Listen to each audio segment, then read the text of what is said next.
Bem-vindos a mais uma aventura em física teórica. Então, eu vou começar rapidinho passando, só lembrando as coisas que a gente viu na última aula, para estar todo mundo no mesmo lugar, né? Então, a ideia nossa aqui é tentar descrever o mundo dessas partículas subatômicas, certo? Coisas menores do que o que foi chamado de átomo no fim do século XIX, começo do século XX, né? E mais do que só contar para vocês a nova tabela periódica e vim aqui dizer, olha, hoje as partículas são essas daqui, aquela tabela que eu mostrei, certo? Eu gostaria que vocês entendessem, pelo menos em parte, como a gente descobriu essas coisas e como a gente sabe que elas estão lá. Eu acho que até essa informação é mais importante do que saber o que está lá. Certo? É entender o método, entender de onde vem a informação. Então, eu comecei com a descoberta do elétron. Então, a gente falou desse experimento do Thomson, da descoberta do elétron, né? E eu mostrei para vocês que de fundamental nesse experimento tinham algumas técnicas que depois vão basear toda a física de partículas. Então, o que eu gostaria que vocês lembrassem desse experimento, agora, uma semana depois, é que, primeiro, você tem aqui uma diferença de... tem um campo elétrico que acelera a partícula que eu quero estudar, certo? Acelera uma das partículas que eu vou usar para fazer o experimento, né? Uma vez que ela está em movimento, eu posso usar campos elétricos e magnéticos. Vocês vão ver que o magnético é mais fácil de usar para isso. Nos próximos experimentos tem muito mais presença do campo magnético para mudar a direção que ela está andando. E aí, se eu conheço o campo magnético, eu consigo ver em que direção ela saiu, certo? E com isso tirar conclusões sobre a massa e a carga da partícula. Não independentemente, nesse caso aqui, o que a gente conseguiu tirar foi a razão carga sobre massa.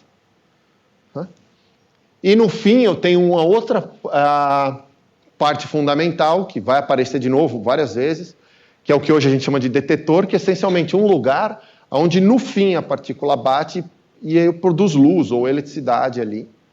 Certo? E é isso que eu uso para saber onde ela foi parar. Essa trajetória em amarelo que está desenhada aqui, você não vê. Você sabe de onde ela saiu, você sabe onde ela terminou, e você tem que reconstruir a trajetória dela a partir disso. Hoje a gente vai ver um caso, algo que você pode usar se você quiser realmente saber a trajetória, ou grande parte da trajetória da partícula. Então, de fundamental, nesse experimento, tinham essas coisas, e a conclusão principal dela é que os núcleos tinham alguma coisa lá dentro, e que estava presente em todos os núcleos, mesmo se eu usasse elementos químicos bem diferentes entre si, tinha sempre alguma coisa carregada negativamente, com uma massa bem menor do que a do núcleo, certo? Que foi o que foi chamado de elétron. Então, esse experimento aqui, ele marca a descoberta do elétron. Como aqui eu só medi carga sobre massa, ainda baseado só nesse experimento, você não sabia quanto era a carga do elétron. Isso foi medido depois, num experimento que chama experimento de Millikan, que é um dos experimentos mais dolorosos que alguém pode tentar fazer. A gente faz isso no curso de física perto do fim. Aparentemente hoje está mais fácil, porque tem câmera. Mas na época que eu fiz física, você ainda tinha que olhar. E basicamente o experimento é que você produz gotículas de óleo. Você tem um borrifador, você produz gotículas de óleo, e aí depois você tem uma placa que cria um campo elétrico. E você borrifa o óleo lá dentro, e você tenta parar a gota de óleo no ar usando o campo elétrico. E se o seu borrifador for produzir gotas suficientemente pequenininhas, você consegue produzir gotas que têm carga 1. Né? Tem uma carga negativa a mais do que... E aí você consegue medir a carga do elétron. Só que se o seu colega de experimento do outro lado da sala tosse, as gotas todas vão embora e você tem que começar tudo de novo. Então, é um experimento que todo mundo odiava fazer, mas foi nele que mediu-se a carga do elétron de verdade. E aí, independente da massa. Então, aqui está o experimento Thomson. O segundo experimento que a gente viu foi o experimento de Rutherford, certo? Que é uma versão um pouco mais complicada do experimento anterior, né? tem um elemento a mais aqui. Então, você continua tendo um jeito de acelerar as coisas. Tá? Agora, a aceleração da partícula, a partícula que vai correr aqui, chama partícula alfa, né? E ela foi acelerada pelo próprio processo de decaimento do núcleo. Então, o núcleo, quando ele solta uma partícula alfa, ela é uma carga positiva muito perto do núcleo que sobrou. Então, elas se repelem e isso acelera ela. Pode falar. Tem alguma diferença do tubo de Crookes e do tubo de Thomson? Não tenho certeza o que é o tubo de Crookes. Eu sei que é um tubo de raios catódicos. Teve muitos experimentos que usaram tubo de raios catódicos ou anódicos, que é o inverso, você acelera coisa positiva, para medir diversas coisas diferentes. Eu não sei bem qual que é o de Crookes. Você sabe qual que é o experimento? É bem semelhante mesmo. Tipo, eu acho que a única diferença que que tem, na verdade, é que tinha uma ventoinha que fazia... Que, tipo, quando o elétron batia na ventoinha, ela girava. E daí, no final do tubo, ele tocava no fósforo e emitia a luz. Eu vou procurar, eu te respondo da próxima vez. Não tenho certeza, não. Provavelmente tem alguma coisa a ver com medir o momento. Se você conseguir medir o momento eu vou falar sobre um momento hoje. Se você conseguir medir o momento que os elétrons transferiram para esse objeto que vai adquirir um movimento, talvez aí você consegue determinar a massa independente da carga. Mas eu vou dar uma olhada, te respondo. Talvez depois do coffee break eu consiga descobrir durante o coffee break. Mas essa ideia do tubo de raios catódicos foi usada para um monte de coisa. Então, o segundo experimento que a gente olhou foi o de Rutherford, certo? Então, de novo, eu tenho uma aceleração, que acontece pelo decaimento. Eu tenho um detetor, né, que me diz aonde a partícula foi parar no fim. Né? O que eu tenho, de novo, agora é um alvo. Né? E isso a gente chama de experimento de espalhamento, porque você joga uma partícula em outra, no caso a outra é algum átomo de ouro ali da folha, certo? E ela espalha. Né? O que a gente chama de espalhamento é isso, ela espalha e vai parar em algum outro lugar. Né?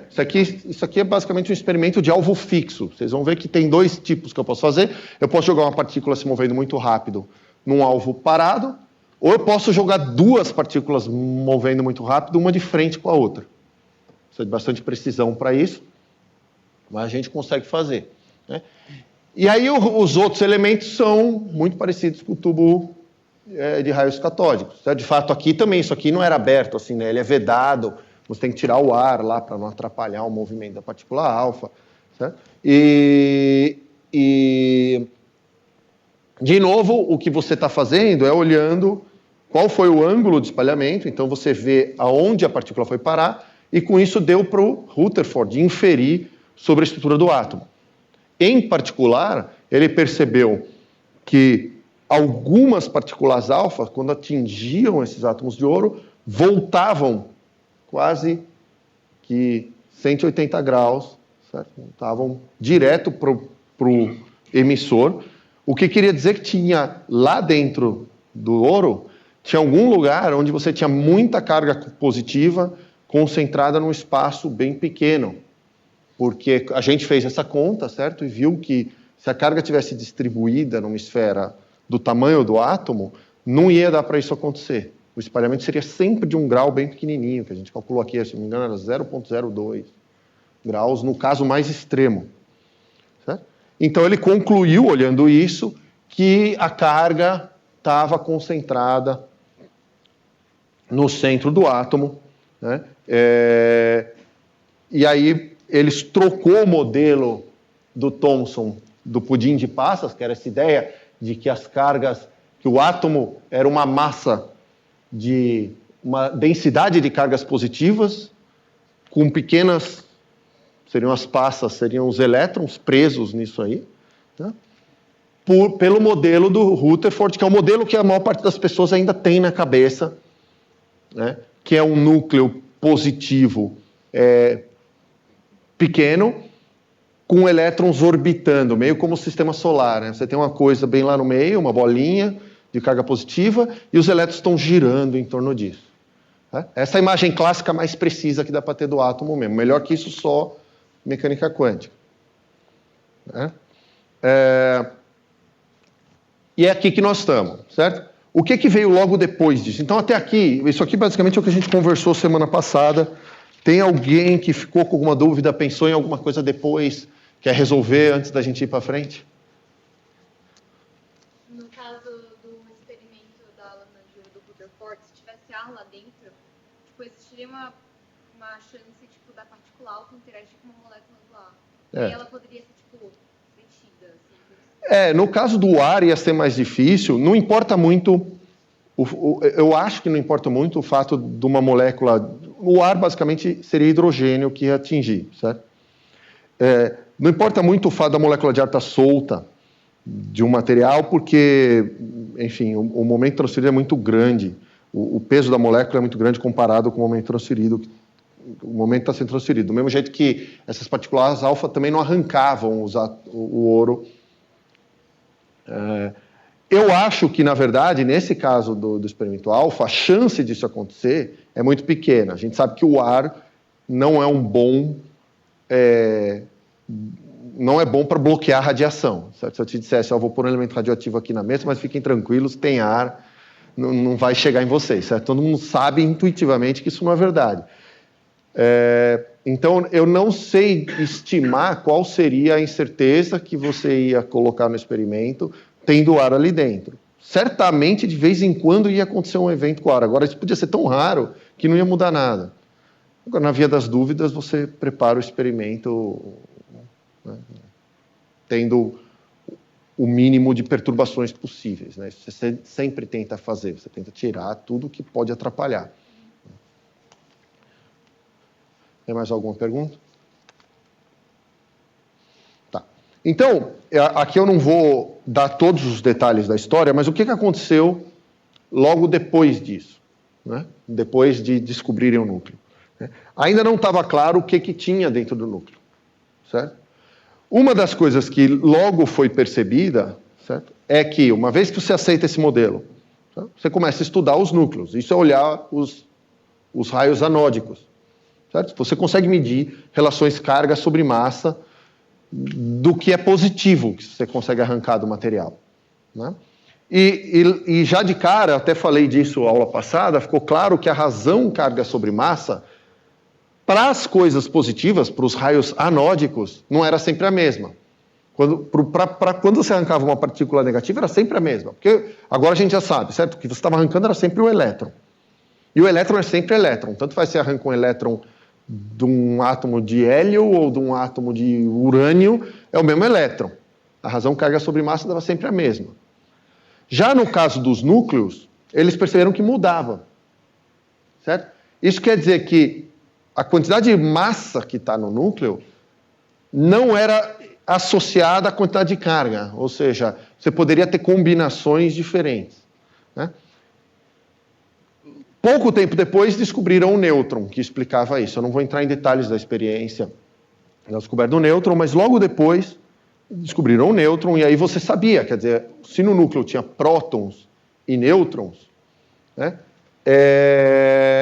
e os nêutrons eram neutros, né, você conseguiria, pondo mais nêutrons, aumentar a massa sem aumentar a carga, ou seja, derruba a razão, carga sobre massa, ou você conseguiria, pondo prótons, ou seja, andando na tabela periódica, aumentar a carga junto com a massa.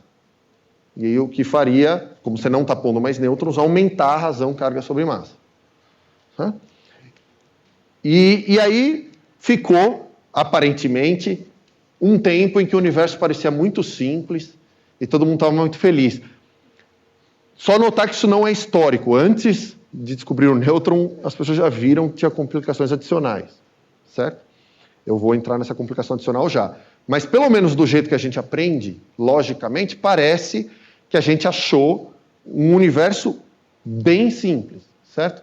Eu tenho toda a natureza feita de 3 partículas, o próton, o nêutron e o elétron. Eu combino esses caras, faço os átomos, combino os átomos, faço as moléculas que eu quiser, os elementos químicos, está tudo explicado. Certo? Não era tão simples assim. Você tinha uma pergunta? Era sobre o canhão anódico. Na hora que você faz a diferença de potencial, o próton sai junto com o nêutron? Sim.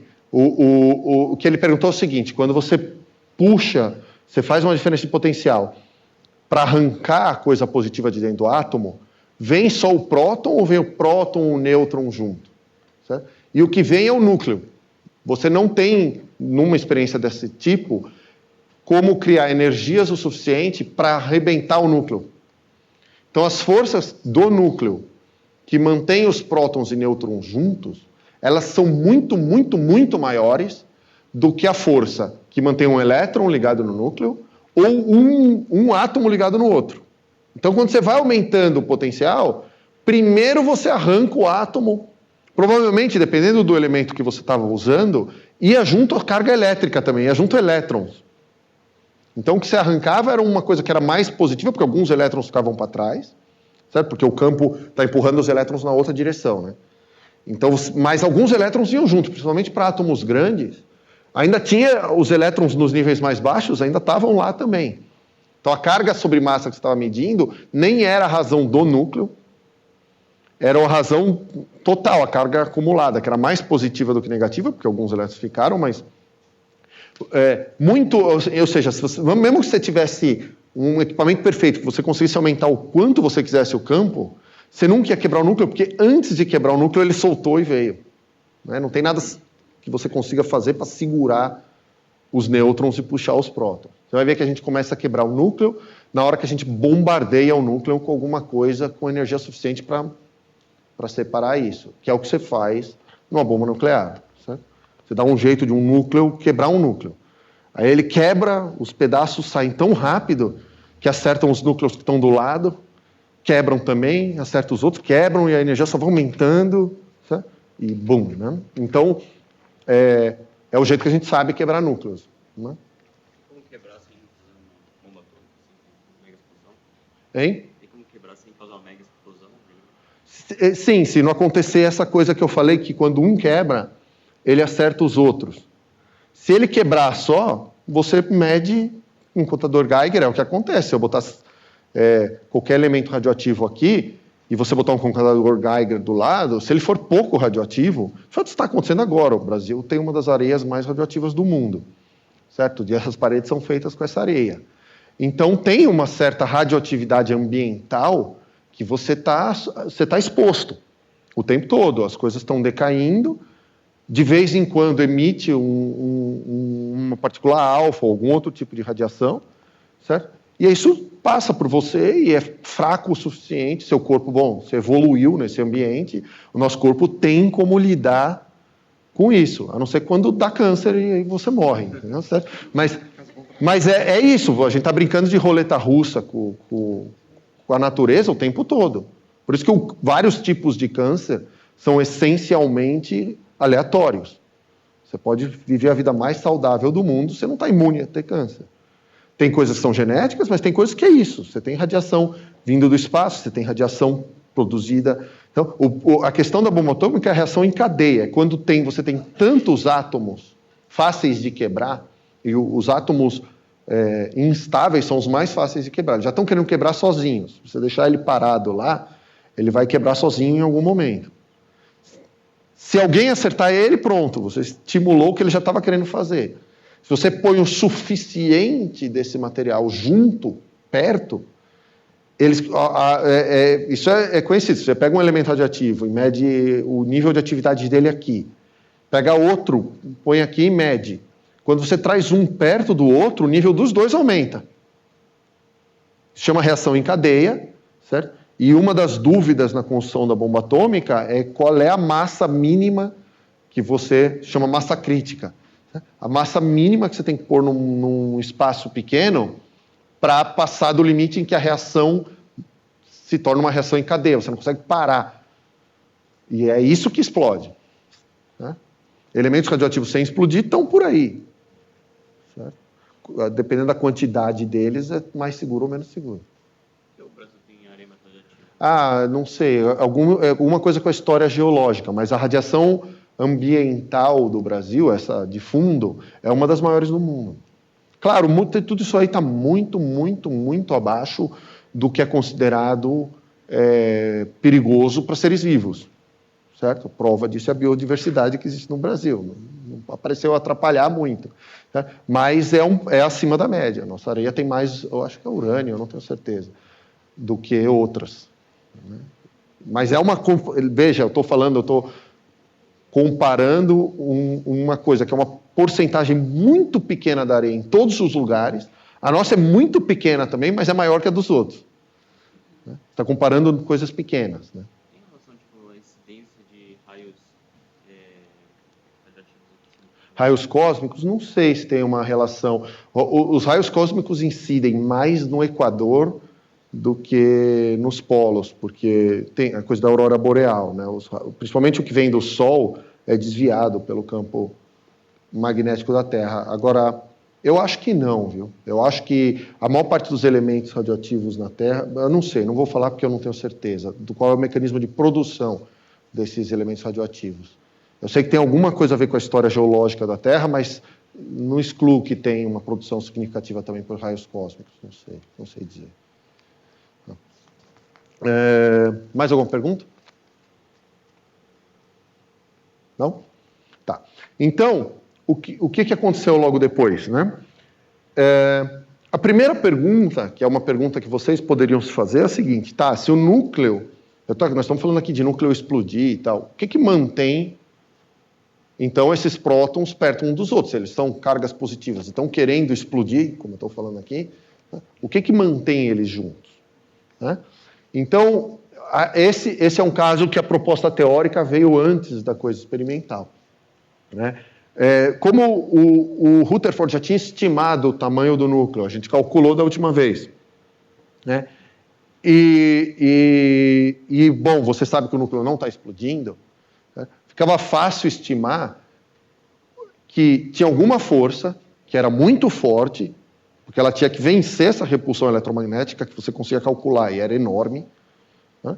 A essa altura também as pessoas já tinham começado a brincar com radioatividade, elas estavam vendo quão enorme era essa repulsão, era só perturbar um pouco o núcleo e você produzia essas partículas alfa, e outros elementos radioativos faziam isso também. Né? Só que essa força não existia fora, porque, afinal de contas, eu estou aqui me mexendo. Se essa força muito mais forte que a repulsão elétrica fosse de longo alcance, eu ia grudar em tudo. Né? A mesma força que mantém os prótons e nêutrons juntos ia fazer tudo colapsar, certo? É uma força muito mais forte que a elétrica, que já é muito mais forte que a gravidade. Né? Então, teve um cara, o Yukawa, que ele falou, vou propor aqui um potencial de curto alcance, né? E na época já tinha-se essa ideia que potenciais são intermediados por trocas de partículas, a gente vai falar disso em algum momento, né? E ele estimou a massa dessa partícula como mais ou menos 1/10 da massa do próton, né? E logo depois essa partícula foi encontrada. Eu vou falar sobre a descoberta dela mais para frente. Até teve um brasileiro envolvido na descoberta dessa partícula, foi a nossa melhor chance do Nobel até hoje, é o Lattes, né? Vocês ouviram falar já do currículo do Lattes, é uma homenagem a esse cara, é um brasileiro que esteve envolvido na descoberta dessa partícula que é o pion. Né? Mas antes da gente falar da descoberta do pion, né, a gente precisa entender um outro tipo de experimento, que foi o experimento usado nessa descoberta, que é a ideia da câmara de bolhas. Né? Então, só para vocês terem uma noção histórica, agora a gente já sabe que tem o átomo, certo? A gente já sabe que o átomo é feito de prótons, nêutrons e elétrons, mas fazendo essas experiências de câmara de bolha, o pessoal começou a descobrir um monte de outras partículas, mas um monte com M maiúsculo.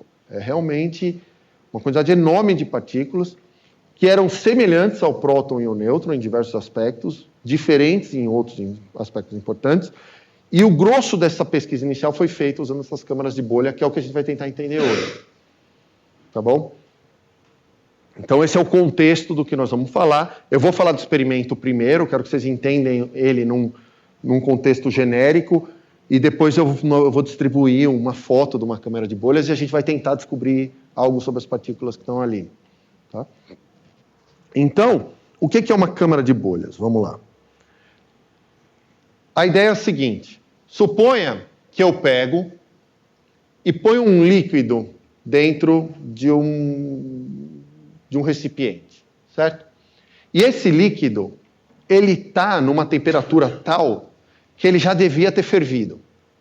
Ele só não ferveu porque eu protegi esse ambiente muito bem e aumentei a temperatura bem aos poucos e deixei ele passar da temperatura de ebulição um pouquinho,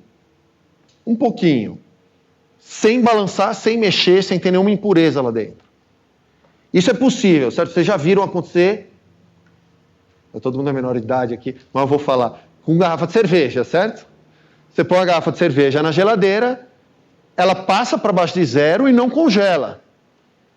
Pode acontecer, se ela passou um pouquinho para baixo de zero, né? Nem sei se o ponto de congelamento de cerveja é zero, mas deve ser perto, um pouquinho abaixo. Então, isso chama estado metaestável. Está na temperatura de congelar, mas falta alguma perturbação que inicia o processo de congelamento. Você botou a mão, balançou a garrafa, pá, vira gelo quase que instantaneamente. Então é isso que eles fazem aqui. Você pega um líquido, põe um pouquinho acima, deixa ele metaestável, qualquer coisa que perturbar vai causar uma certa fervura ali. Certo? A ideia é que se eu passasse alguma partícula dentro desse líquido, certo? Se movendo rápido e carregada, essa é a parte importante, né? Porque alguma coisa neutra passando perto de átomos não causa perturbação nenhuma. Espero que seja essa a conclusão que vocês tenham chegado a respeito dos neutrinos, que eu falei da última vez. Tá? Eu bato na parede porque eu tenho elétrons, a parede tem elétrons, eles se repelem. O neutrino, a resposta para a pergunta que eu tinha feito da última vez, é que o neutrino passa por dentro das coisas porque ele não tem carga elétrica. Não tem. Então, para ele, o átomo, que já é vazio para quem tem carga elétrica e está se movendo rápido, é mais vazio ainda, porque ele não sente nem o elétron quando ele passa perto. Se ele passar, ele não sente campos elétricos, então ele passa por dentro da matéria. Qualquer partícula neutra vai ter essa propriedade, mas uma partícula carregada, quando ela passar dentro desse líquido, ela vai perturbar os átomos que estão em volta. E aí esses átomos tá meta-instável, forma uma bolha, por isso chama câmara de bolhas. Aí você tem um truque para aumentar o tamanho da bolha, para isso que serve aquele pistão, você baixa a pressão, a bolha cresce e você tira uma foto. Você tirou a foto de um rastro de bolhas onde a partícula passou. Fica um rastro, você vê o caminho que a partícula fez dentro do líquido. Né? E esse é o truque da câmara de bolhas. Então, lá em cima está a máquina fotográfica, vai tirar uma foto de cima para baixo. As partículas vão estar passando perpendiculares à direção que você vai tirar a foto. Né? E mais, você põe um campo magnético aqui. Para que o campo magnético? Mais que isso. Aí ele falou aqui, porque o campo magnético vai alterar ou não a trajetória da partícula. Mas mais que isso, quando altera, o que dá para eu saber sobre a partícula? Massa, carga, certo? Então, o campo magnético está aí para fazer a partícula fazer alguma curva lá, e baseado na curva eu vou tirar a informação. A gente vai ver como logo, certo? Então, o tipo de coisa que você produz é isso aqui. Isso é uma foto verdadeira de uma câmara de bolhas, certo? Nosso objetivo hoje é entender isso. Entender num sentido quantitativo. Certo? Não é só olhar e falar, tá bom, entendi. É tirar a informação daí. Né? O que eu quero que vocês percebam nesse momento é que tem algumas partículas que fazem curvas bem largas, outras que fizeram algum tipo de espiral aqui, tá vendo? Né? Algumas curvaram para a direita, outras curvaram para a esquerda, enfim, tem todo tipo de coisa acontecendo aí. Né? Essa linha aqui é só a emenda de 2 fotos. A câmera, são várias câmeras, na verdade, e você monta a foto. Essa linha é a emenda, porque nessa época era foto mesmo, certo? Não era digital. Essa foto ela é bem antiga? É começo do século XX, não sei direito de qual experimento é. Eu só escrevi câmera de bolhas no Google, então eu não sei qual câmera de bolha que fez essa foto. Mas, pelo jeitão dela, é começo, entre a Primeira e a Segunda Guerra Mundial. 1920, sei lá, alguma coisa assim. Tem alguma foto mais recente? Eu vou mostrar o que é uma câmera de bolha moderna semana que vem. Já não é líquido, vai complicar. Eu vou mostrar uma um pouco melhor que essa, que eu sei de onde veio, daqui a pouco. Né? Então, isso aí é a câmera de bolha, uma câmera de bolha. Né? Essa aqui virou uma decoração lá no Fermilab, que era onde ela funcionava, depois que não usou mais, o pessoal transforma em monumento. Então tem várias, essas câmeras são bonitas, né? Elas são assim, impressionantes, parece coisa de filme de ficção científica, então elas estão espalhadas por aí. Se você for lá no CERN, na Suíça, onde está o LHC, tem uma que chama Gargamel, que também fica do lado de fora do prédio, ela é comprida, ela parece um cilindro comprido assim, que foi a que foi usada para descobrir o Tau, que é uma daquelas partículas que está lá, certo? Então essa aqui funcionava do jeito que está lá, as câmeras ficavam lá em cima, em um desses lados aqui tinha um lugar onde você injetava as partículas, né? Então é um experimento grande, eu não quero que vocês fiquem com a impressão que a câmera de bolha é um negócio desse tamanho. As primeiras eram pequenininhas, eram umas placas pequenas e tal, mas as mais avançadas eram enormes. Eu estaria do tamanho desse placa de cimento aqui do lado, não dá para ver, né? O prédio está lá atrás, isso aqui tem talvez uns 7 metros de altura, por aí. Encheria essa sala aqui. É mais ou menos o tamanho dessa sala. É grandinho, não é pequeno, não. Então, vamos tentar entender como extrair informação. O nosso objetivo, no fim, é entender essa foto. É uma foto verdadeira também. Claro, é o xerox do xerox da foto. Mas, mais para frente, eu preciso pegar lá, mas no coffee break eu pego. Eu vou passar essa foto para todo mundo e nós vamos tentar entender o que aconteceu aí. Nos detalhes, todos esses pontos estão marcados. Tá?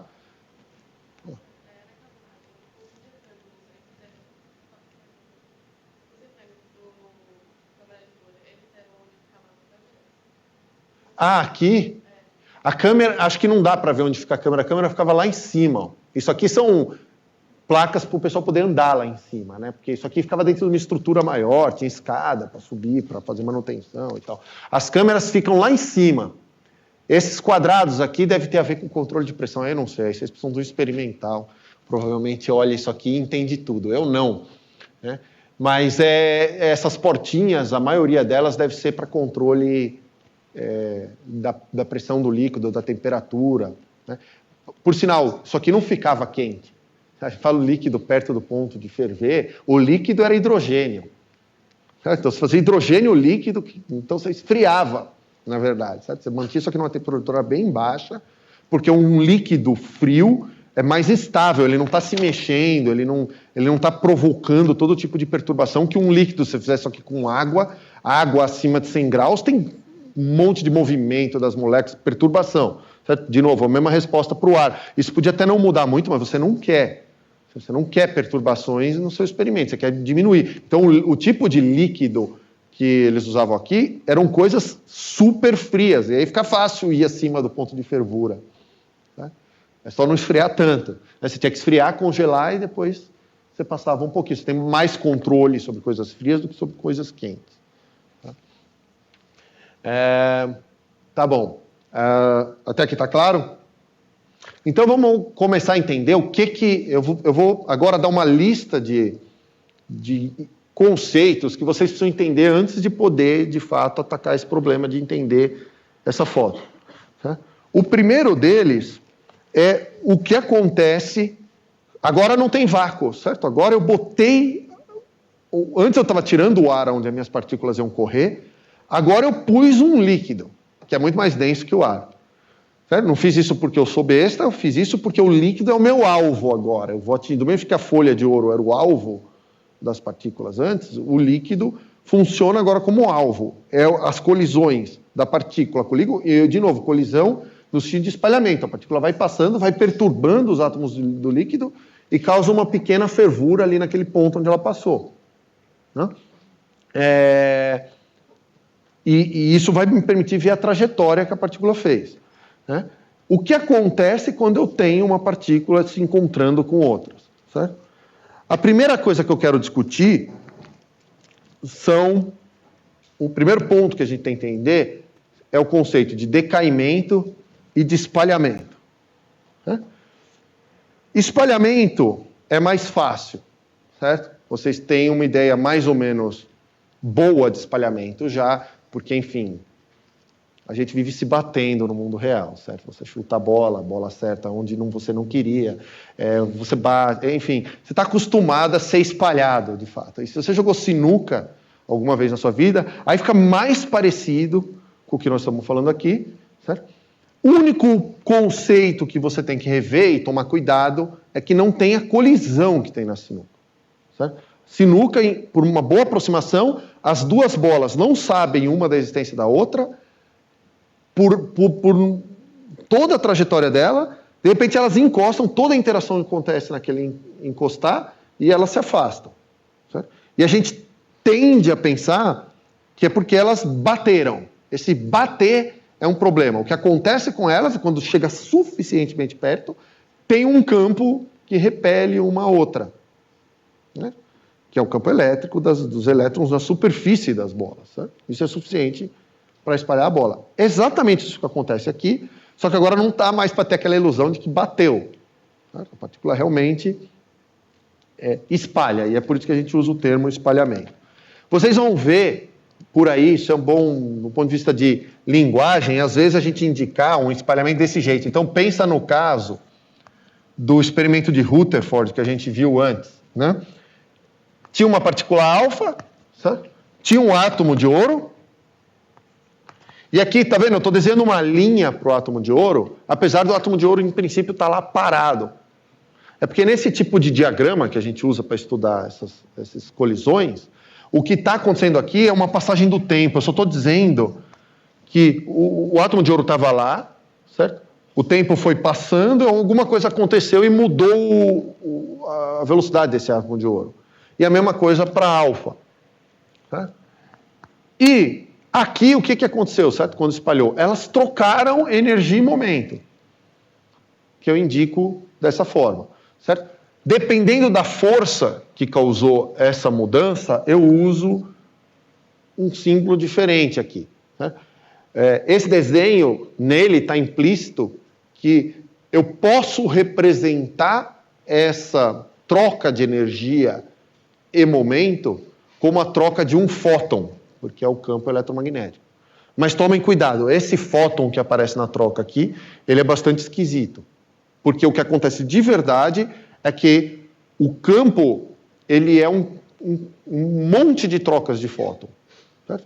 Vários fótons foram trocados.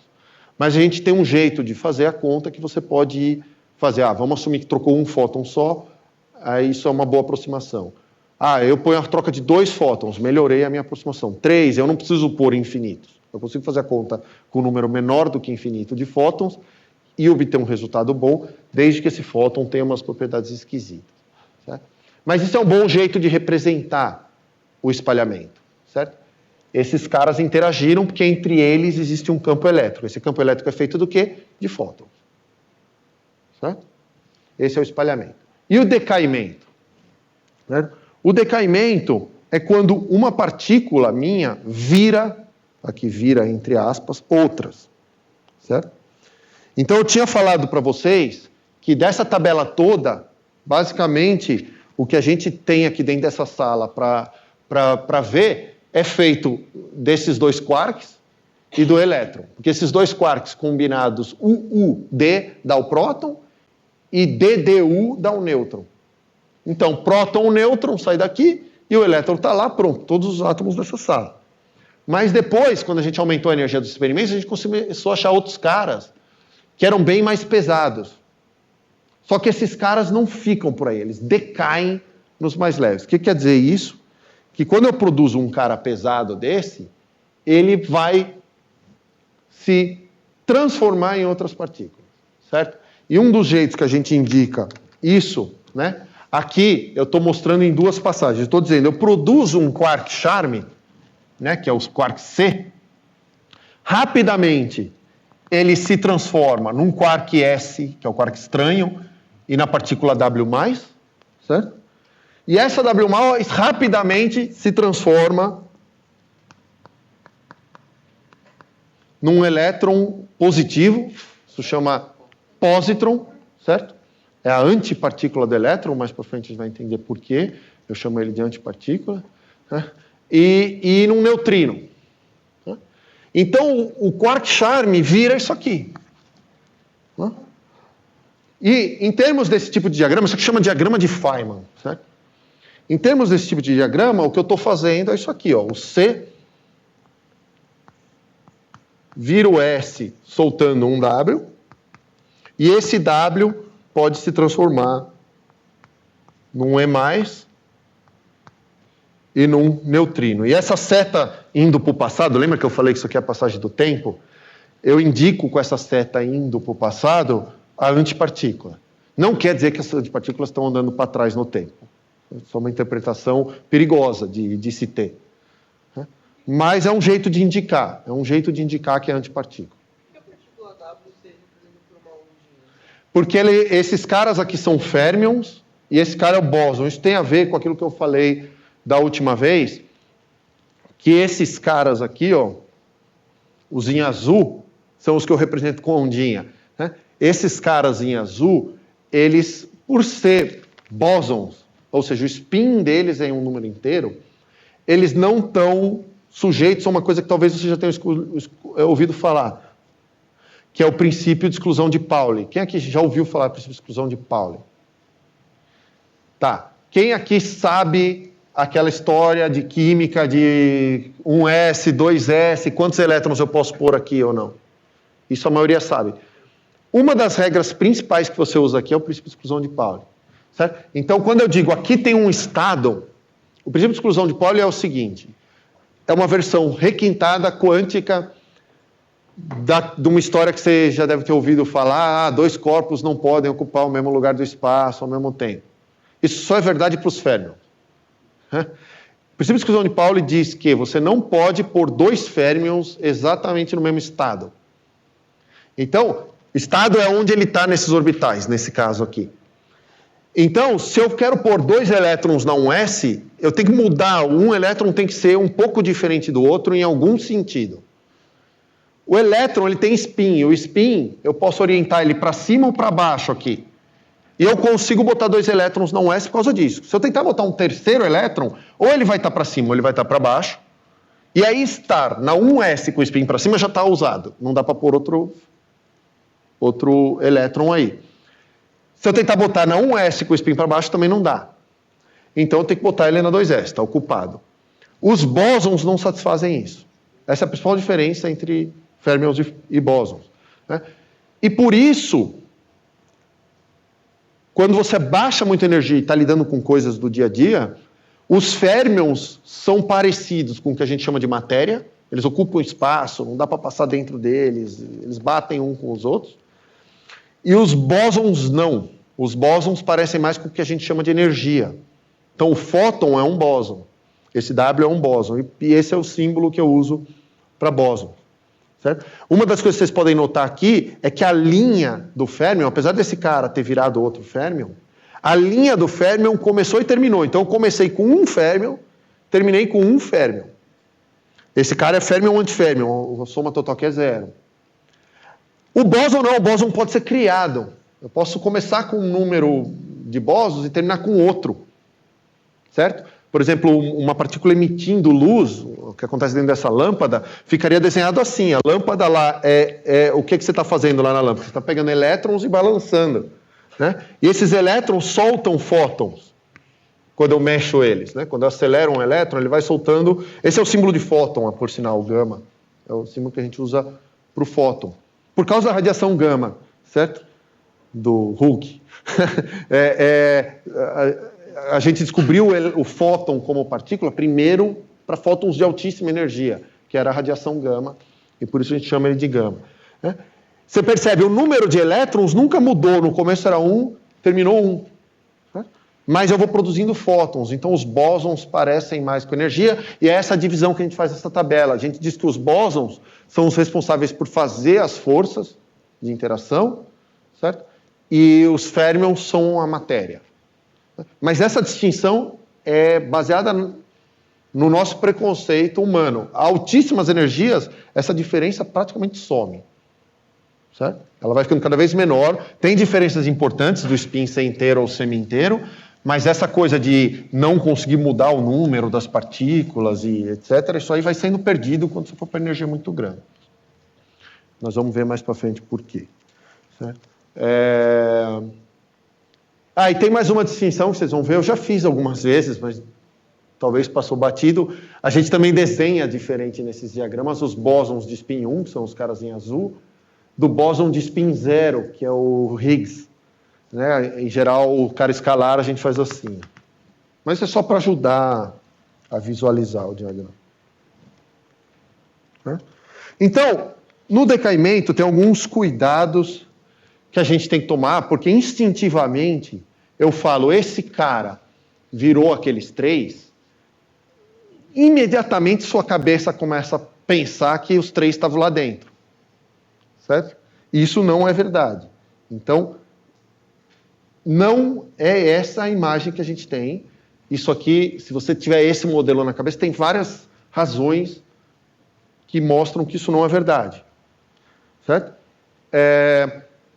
Entender como uma coisa pode virar outra entra na seara de entender o que de verdade são essas bolinhas, que não são bolinhas. Certo? Isso é teoria de campos. Talvez na última aula, se todo mundo estiver muito interessado, eu posso dar uma ideia, mas vai confundir mais do que ajudar. É só para você olhar assim e falar, putz. Né? O que eu posso dizer para vocês que é mais intuitivo é que esse cara não tem um decaimento só. Poderia sair outras coisas aqui. Então, deixa eu pensar um pouquinho, agora eu vou falar besteira, porque é no improviso. Uma das coisas que o Charme podia fazer é isso aqui, ó. Decair no down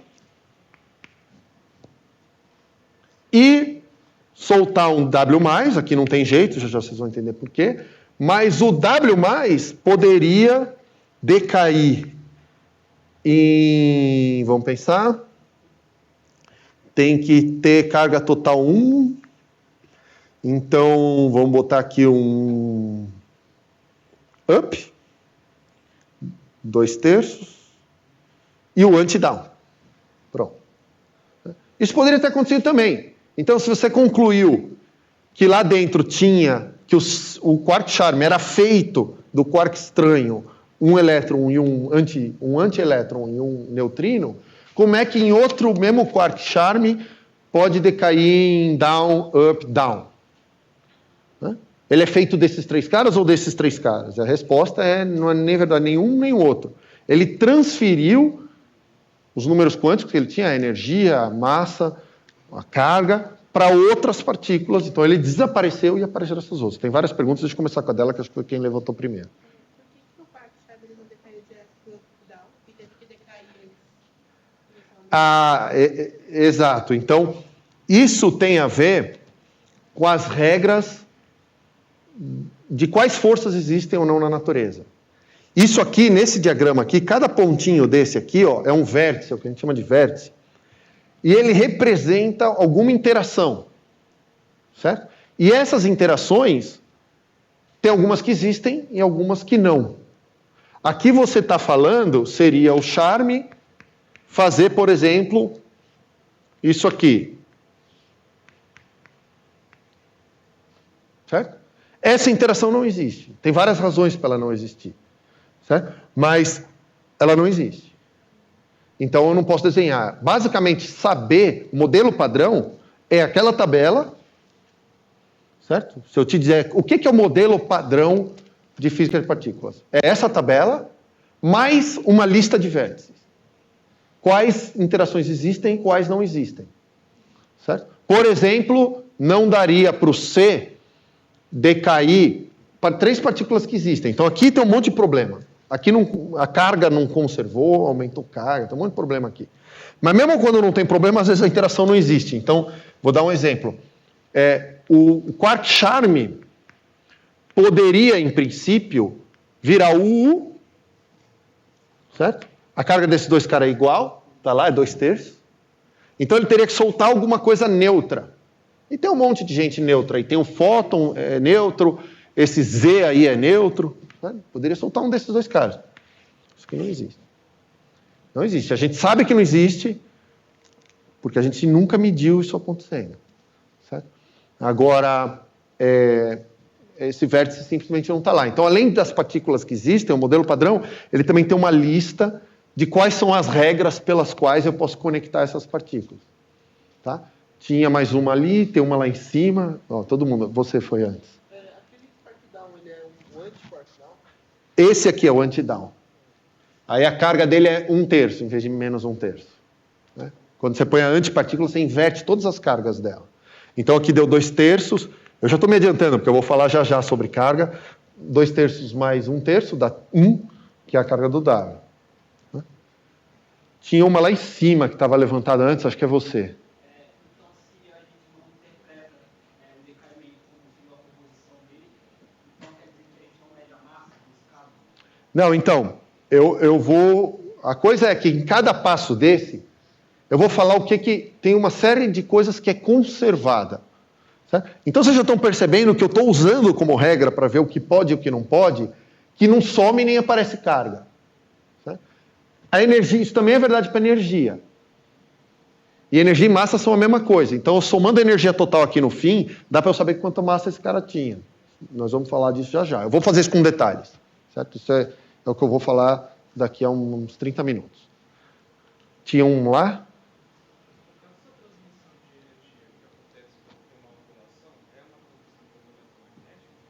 Sim, o fóton é uma onda eletromagnética, certo? Esse cara é uma onda de um campo mais complicado do que o campo eletromagnético, é o campo eletrofraco, que inclui, inclusive, o eletromagnético. Certo? É uma teoria mais geral, chama teoria eletrofraca, que põe o fóton, o W e o Z, aquele cara lá, todos juntos numa força só. Certo? Então, a força elétrica que a gente sente no dia a dia é uma das manifestações dessa força eletrofraca. Eu vou falar dela... Essas regras que estão aqui é o que a gente vai discutir, talvez, semana que vem. Da onde, que regras que tem. Tinha você? Eu queria saber como o bóson W, tipo, ele é um bóson, como ele consegue decair em férmion, tipo, De novo, essa é outra conservação. O spin total desse cara é 1. O spin de cada um desses caras é meio. Então, se eu fizer a combinação certa, eu consigo preservar o spin, que é outro número quântico preservado nos decaimentos.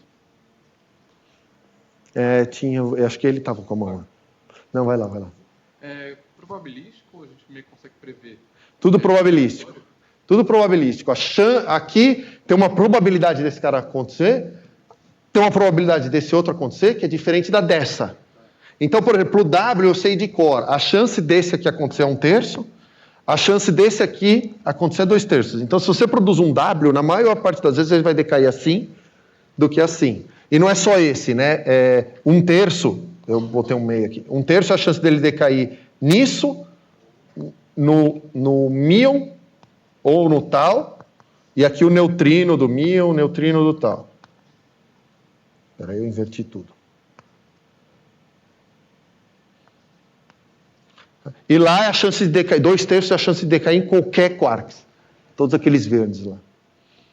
Então ele tem muito mais chance de decair em quarks do que em coisa. Isso tem a ver com as regras desses vértices. Os vértices também têm pesos diferentes. Por que está nas regras? Está nas regras. A gente vai entrar um pouco nessas regras mais para frente. Isso tem a ver com a intensidade da interação, com a multiplicidade de estados que pode cair. A gente vai chegar nisso mais para frente. Certo? Mas tudo isso é probabilístico. Uma vez que eu produzo esse cara, eu não sei se ele vai decair em positron ou em quark-U. Não sei. Né? O que eu sei, o que a minha teoria diz é, se eu fizer várias vezes o W, ele vai ter no total 2/3 das vezes vai ser lá, 1/3 aqui. Né? É isso que eu consigo dizer. Isso aí é porque essas contas são todas quânticas. Certo? Tinha aqui, espera só um pouquinho, tinha ele antes. Então, o spin sempre vai ser tendendo a se preservar. Sim. Todos os números quânticos são preservados nos decaimentos e nos espalhamentos também. Certo? Números quânticos são esses números intrínsecos das partículas. Quando eu falo, essa partícula tem um conjunto de propriedades, né, qualquer uma delas, né, então o up, a massa é 2 megaelectronvolts, certo? A carga é 2/3. O spin é meio. Ele tem cor, que pode ser vermelho, azul ou verde. Todos esses dados sobre ele são dados que eu não entendo de onde vêm, são propriedades intrínsecas dele, a gente falou bastante disso na aula passada, certo? Eu não sei o que lá dentro dele determina esses números, certo? Até nem sei se existe lá dentro, até onde a gente sabe não existe, não tem dentro. Então são coisas intrínsecas dele. Isso aí, o nome técnico são números quânticos, são os números quânticos desse cara. E essas coisas são preservadas nesses decaimentos, no grosso deles. Tinha um, você já foi lá e outro lá em cima. Pode ir. Existem antibósons? Existem. Se o bóson tiver carga, né? Se o bóson carregar alguma carga, então o W, eu já botei um W mais lá, existe um W menos também. O Z não, o fóton não. Quando o cara não tem nenhuma carga, ele é a própria antipartícula.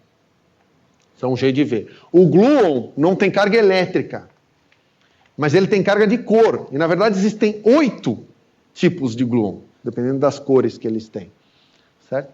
Então, aí, nesse caso, tem o antigluon.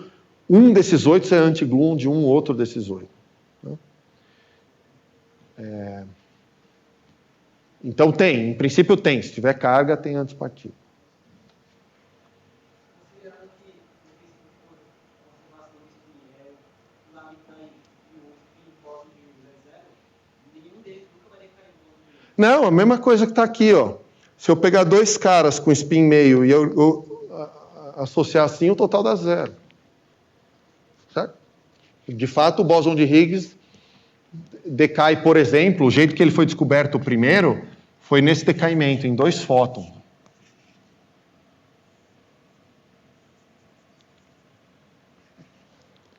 Esse tem spin 1, esse aqui tem spin 1 e ele tem spin 0. Certo? Quer dizer que eles têm que sair com os spins apontando em direções opostas, só isso. São vetores, né? Você pode somar em direções opostas e dá 0. Eles param de decair ou continuam decaindo depois? Não, eles param de decair a hora que chegam em partículas que são estáveis. Quais são as partículas estáveis? São as mais leves do modelo, tipicamente. Porque elas não têm em quem decair. Não tem ninguém mais leve que elas. E a energia vai sendo espalhada. Lembra que eu falei que a tendência do universo é espalhar a energia? É isso que está acontecendo aqui. Certo? Eu estou pegando a energia que estava toda concentrada nesse cara, distribuindo em um monte de partículas que saem voando, mas a partir do momento que ela chegou e ela é a mais leve do modelo, ela não consegue decair em ninguém. Essas partículas e antipartículas têm momento, certo? Tem. E elas conseguem interagir com o meio entre elas. Sim. Então elas conseguem aquecer coisas e perder momento ou não? Sim. É o que acontece na bomba atômica, de novo. Certo? E nesses aceleradores também. Tipicamente o acelerador de partículas, a câmara de bolha, a câmara de bolha você usa uma vez, tem que começar tudo de novo, né? Que é um líquido. Fez bolha, você esfria ele para a bolha crescer, acabou, tem que começar tudo de novo. Nos detetores, que em vez de um líquido você usa um sólido, tipicamente um cristal, e a partícula vai passando por dentro desse cristal e produzindo luz, você tem que trocar o cristal depois de um certo tempo do experimento funcionando, porque a radiação, isso é radiação, essas partículas vai destruindo o cristal, vai queimando tudo. Você vê os cristais, quando eles fazem a troca de manutenção, parece que aquilo ficou no ácido, entendeu? Tá totalmente destruído pelo fluxo de partículas que está saindo. Isso vai esquentando, você tem que manter tudo frio, porque se esquentar você perde a precisão do aparelho. Então isso aqui carrega momento, carrega energia, nada disso aqui é fictício.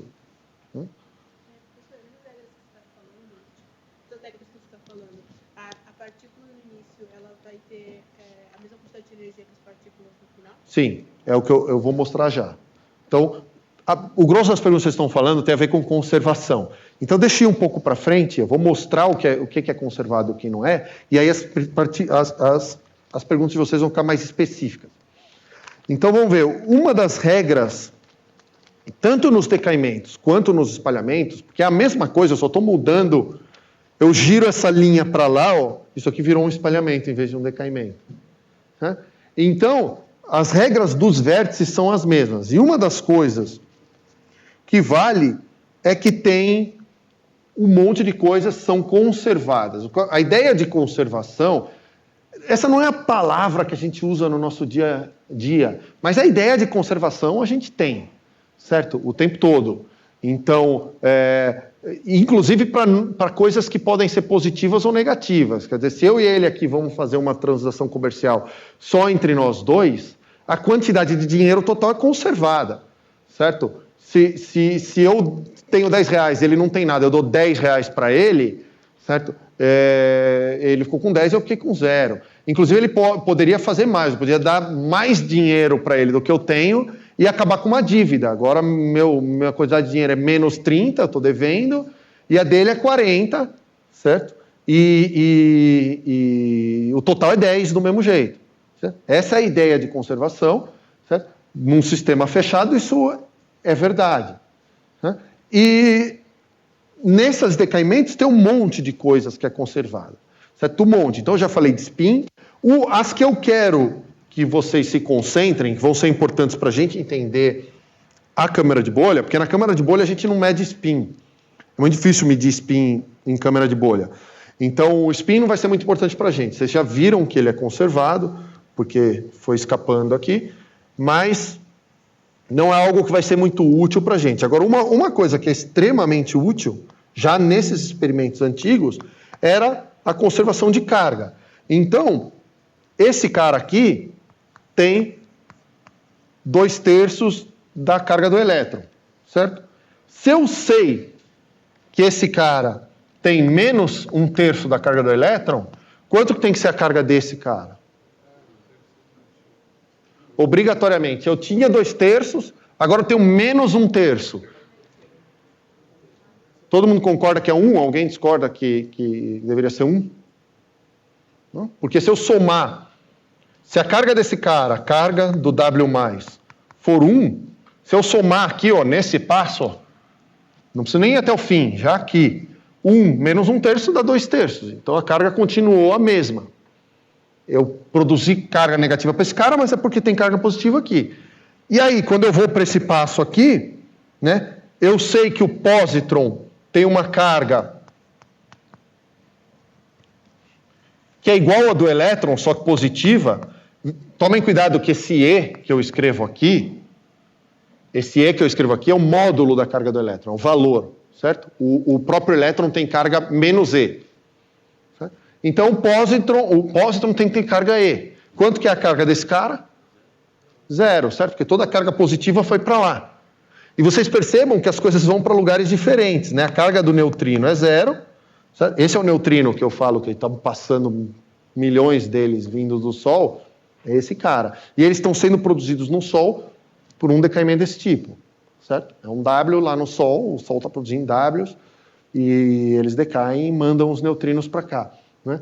Vocês percebem que as coisas vão para um lugar diferente. Então, esse cara que tinha spin 1, ele jogou meio para cada lado. Mas a carga dele foi toda para um lado só, nesse caso. Certo? Aqui não. Aqui a carga também meio que espalhou. Ele tinha carga 1, foi 2/3 para lá, 1/3 para cá. Certo? Então, todas essas coisas podem acontecer. Você vê que nem os números quânticos vão todos na mesma direção. Certo? Como esse cara tem massa e esse cara não, a maior parte da energia acaba indo para esse cara.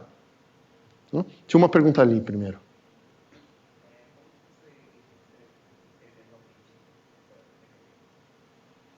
Na câmara de bolha, nós vamos chegar lá.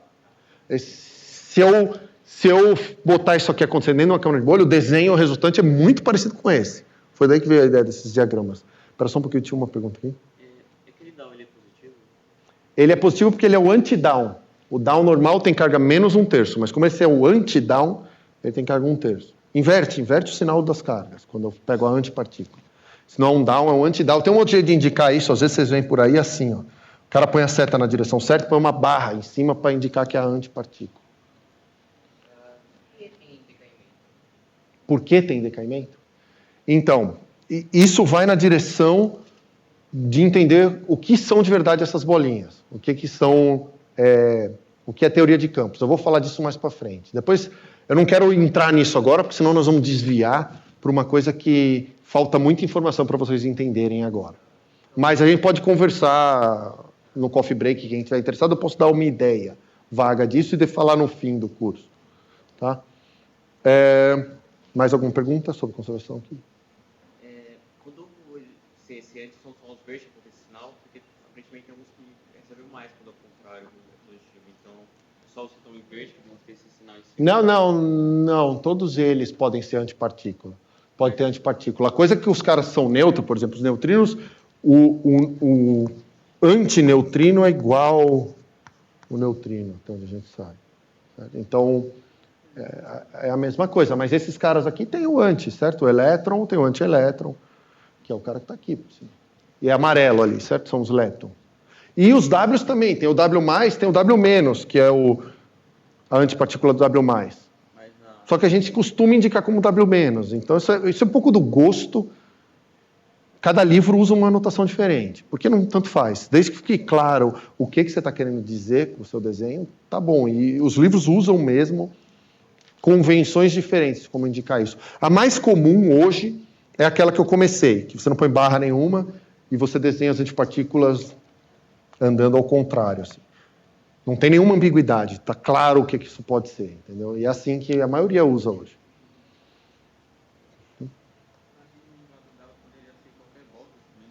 Não, depende das regras, de novo.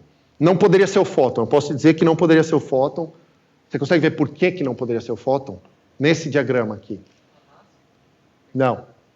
A massa poderia ser. O fóton pode carregar energia. Carga. Né? A carga aqui mudou de 1. Fóton é neutro. Certo? O fóton é um bóson, mas ele é um bóson sem carga. O único que tem carga nessa tabela é o W. Todos os azuis aí são neutros, menos o W, que tem o W+, e o W-, carga positiva e negativa. O resto, tanto o Higgs, quanto o Z, quanto o Gluon, quanto o fóton, carga elétrica é 0. Então o único cara que pode estar envolvido em mudança de cargas assim é o W. Certo? Tinha mais uma pergunta aí para cima, que eu deixei na espera. Não? Resolveu sozinha, tá bom. Então a primeira coisa é carga. A carga elétrica, especificamente, é conservada. A segunda coisa importante para a gente entender, que é conservada aqui, é energia. Já está quase na hora do coffee break. Então deixa eu... É isso, né? É 11h15. Para? É, né?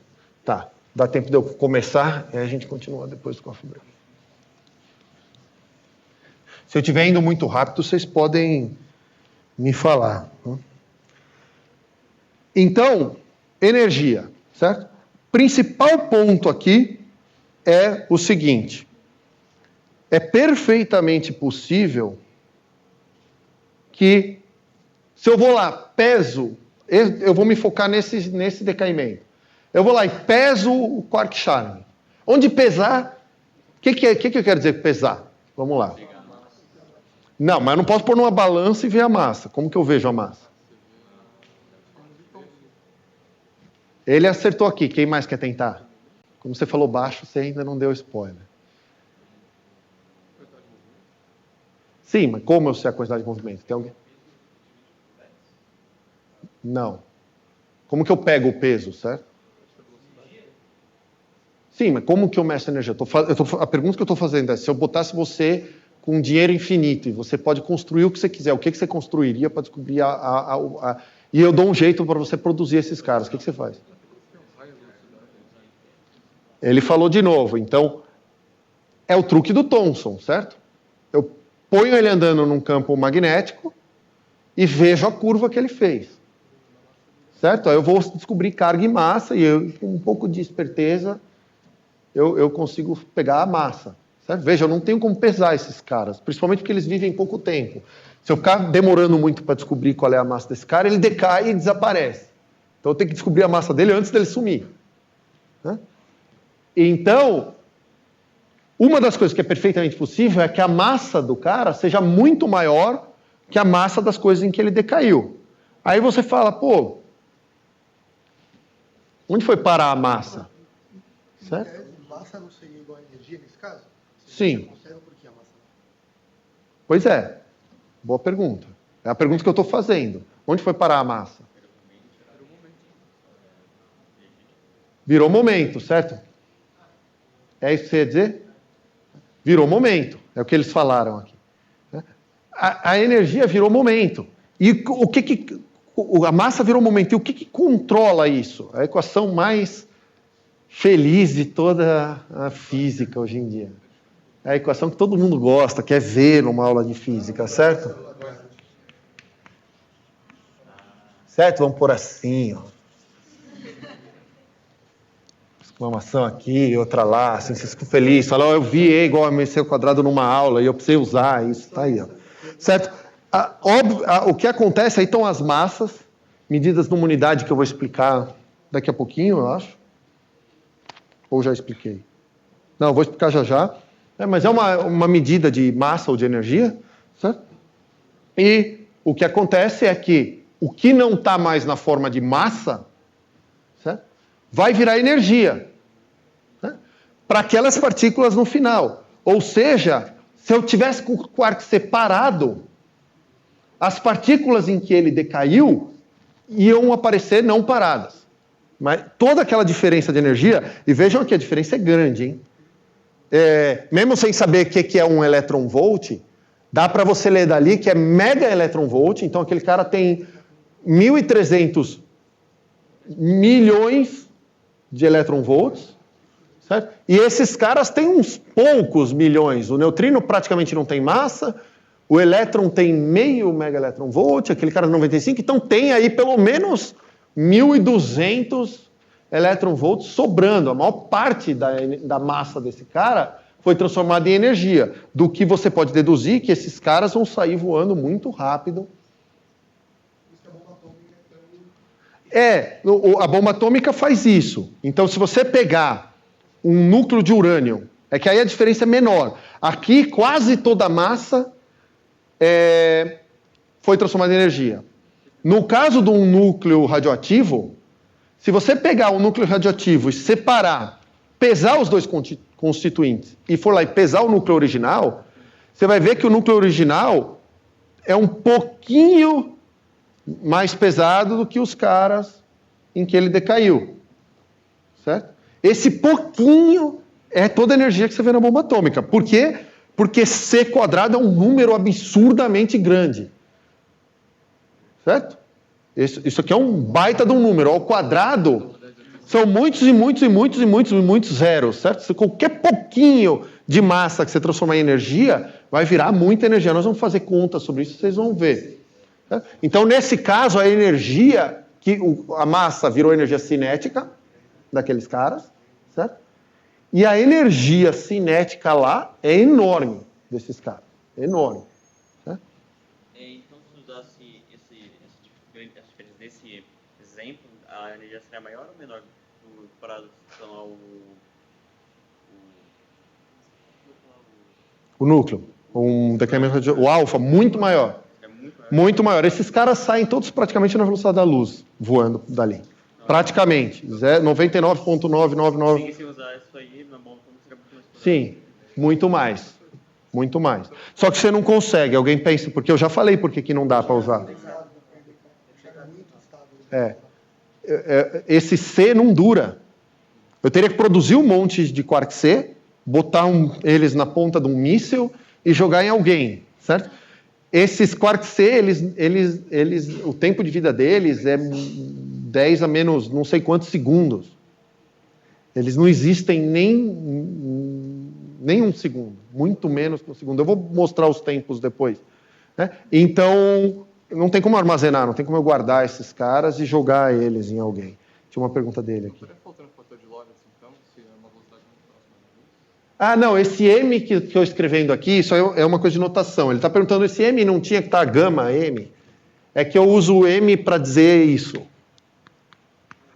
M0 é a massa do cara parado, M é a massa, e é isso que está no E igual a mc². Não sou só eu, não. Esse M que está aqui é a massa relativística. Ou seja, a massa, em qualquer referencial, vale essa equação. Certo? Então, se a partícula está parada, M é igual a M0. Se não, M é isso aqui. É porque gama para uma partícula parada é 1. Certo? Tinha mais uma lá, pera só um pouco. Tem alguma... Como eles conseguem essas partículas? Você faz o contrário do que está aí. Então, você faz o contrário do decaimento. Você põe muita energia num lugar só, e se além da energia naquele lugar você tiver as partículas certas para fazer o decaimento nessa direção, você produz elas. É isso que eu vou falar quando a gente chegar no LHC. Aí você começa a produzir esses caras. Certo? No começo, no ponto histórico que a gente está, o jeito que eles produziam essas partículas era a partir de elementos radioativos. Então, você botava um elemento radioativo lá, ele ia decaindo e produzindo essas partículas, porque tem energia o suficiente no núcleo para produzir algumas delas. Esse era um jeito, e o outro é com raios cósmicos. Então, são partículas que vêm do espaço com energia muito alta, maior até do que a gente tem nos aceleradores. Hoje, a hora que ela entrava na atmosfera, ela causava uma colisão que produzia as partículas mais pesadas. Foi assim que o César Lattes descobriu o pion. Os pions estavam vindo de cima.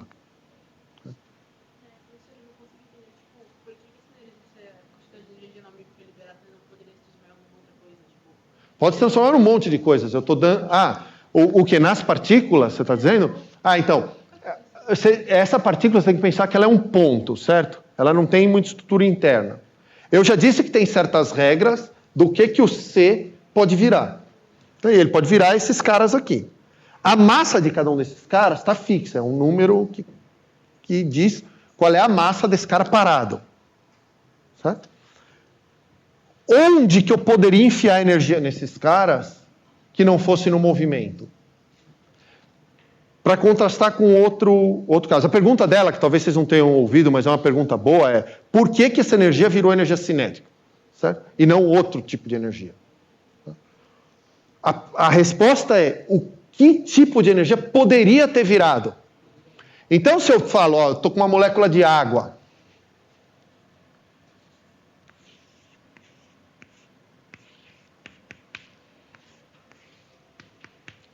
e eu quero enfiar energia aqui. Tem um monte de jeitos que eu posso pôr energia aqui. Um monte. Certo? Eu posso fazer a molécula andar, energia cinética. Eu posso fazer ela vibrar. Isso aqui vibra. Mexe assim. É como se fosse uma mola aqui, mola aqui, mola aqui. Então eu podia botar energia nos modos vibracionais da molécula. Eu podia estar vibrando assim, podia estar vibrando assim, podia estar vibrando assim, podia estar girando. Eu poderia pegar isso aqui e fazer assim, ó. E ela ia ficar girando. É um outro jeito de pôr energia. O jeito, a quantidade de formas diferentes em que eu poderia pôr energia aqui é uma das principais coisas que determina o calor específico, que vocês gostam de olhar e cair no vestibular e tal. Materiais diferentes têm calor específico diferente, porque alguns materiais têm mais formas de armazenar energia do que outros. É só botar mais molas aqui, vai tendo mais e mais modos diferentes de vibrar. Para um cara que é um ponto, o que eu posso fazer? Eu posso mover ele, mas não tem outra forma, certo? Em relatividade, você tem que tomar cuidado, que é o que eu estou dizendo. Uma coisa é a massa do cara parado, a outra coisa é a massa do cara em movimento. Mas essa massa do cara em movimento é o que eu estou chamando de energia cinética. Então, quando você tenta aumentar a energia cinética de uma partícula clássica, você está dizendo, aumentei a velocidade. Quando você fala, eu aumentei a energia cinética de uma partícula relativística, você está falando que você tem uma combinação de coisas. Eu estou aumentando a velocidade, mas eu também estou aumentando a massa dela. Certo? A massa relativística dela. Porque a velocidade tem um ponto que você não está praticamente aumentando a velocidade. Você está muito perto da luz, não dá para chegar na da luz, eu vou mostrar isso já. E você está aumentando a energia cinética, principalmente porque a massa relativística dela está subindo. Mais uma pergunta, eu vou deixar vocês descansar um pouco, aí a gente vai continuar isso aqui. Se eu conseguisse fazer esse processo inverso para formar o quark Sharp, eu conseguisse colocar esse quark Sharp numa velocidade próxima da luz, eu conseguiria estender o tempo de vida dele para poder estudar ele melhor? Sim. Então a pergunta dele é o seguinte, se esse quark C, na hora que eu produzir ele estiver andando perto da velocidade da luz, ele vai viver mais? E a resposta é sim. E a principal confirmação disso foi a descoberta do pion. Então, quando o César Lattes descobriu o pion, ele com uma pancada, ele resolveu 2 problemas sérios. Porque, primeiro, ele descobriu o pion, que era a partícula responsável por manter o núcleo inteiro. E segundo, se você calcular o tempo que o pion... Você pega um pion e produz em laboratório e vê o tempo que ele vive, é bem pequeno. Aí você calcula quanto o pion tinha que viver para sair lá do alto da atmosfera, o raio cósmico veio, atingiu o alto da atmosfera, e o pion tem que chegar até o chão, onde está o laboratório, que ele mediu o pion passando numa câmara de bolhas dessa.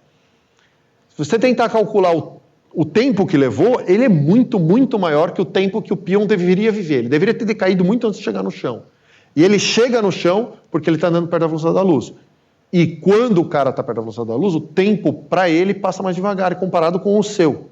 Então ele vive mais porque o relógio dele está andando mais devagar. E isso foi uma confirmação da relatividade restrita, além da descoberta do pion. Certo? É um dos efeitos previstos pela relatividade que você vê na prática. Vamos para o coffee break? Quem tiver pergunta ou vem falar direto comigo, eu acho melhor até vocês segurarem para perguntar na frente de todo mundo, depois do descanso. Vamos lá que a gente volta, não sei que horário, vocês sabem melhor que eu. O elétron, o upside eles não decaem. Não. Era isso que eu estava perguntando.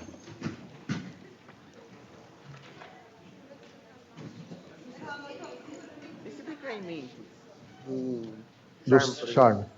ele